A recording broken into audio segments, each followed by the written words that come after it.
Anne Bradstreet is a notable literature figure as she was America's first published poet. I would describe her upbringing as privileged, as she and her family led an aristocratic lifestyle. Her father served the Earl of London, which means she had access to a very large library of books with varying authors, which is probably why she was interested in literature and later went on to write her own poetry. Now, despite all this, she still endured a lot, and it says so in her biography, where she suffered bouts of loneliness, of illness, and then she also raised her 8 kids by herself. The poem I'm going to be referencing is titled In Reference to Her Children, 23 June 1659. From here, we can infer it was about her children and the date was written. The poem starts off on the first line referring to her children as 8 birds, which probably just means she sees them as, baby chicks. And then the second line, 4 cocks there were and hens the rest, which just means she had 4 boys and 4 girls. The third and fourth line were very impactful to me as they read, I nursed them up with pain and care, nor cost nor labor did I spare. Which is still very relatable to this day, as mothers go through so much trying to get pregnant during their pregnancy and then even afterwards having them, and the motherhood which never stops ever.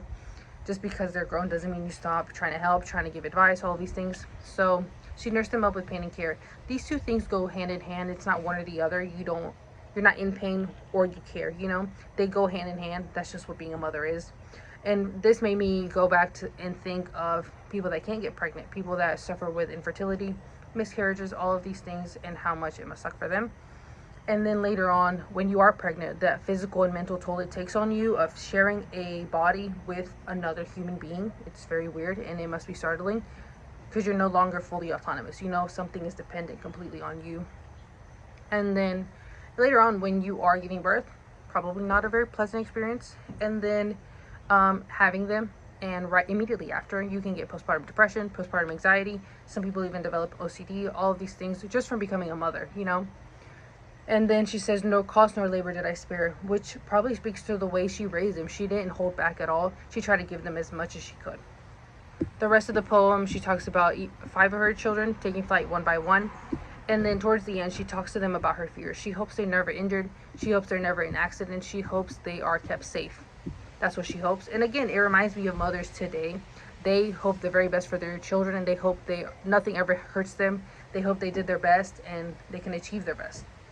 Towards the end, it says, thus gone amongst you I may live. This reminds me of grief. The people that we love, the people that die on us, the people that leave just a little bit too early, they still live through us, even though they may not be here physically. And again, that was just an impactful part to me.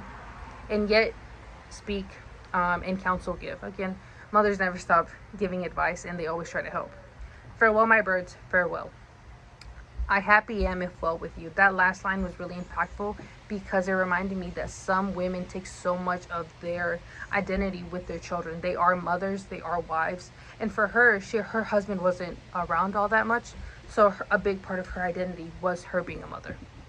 And this poem just really made me appreciate the barriers that she broke down, being the first woman to be appreciated for her poetry.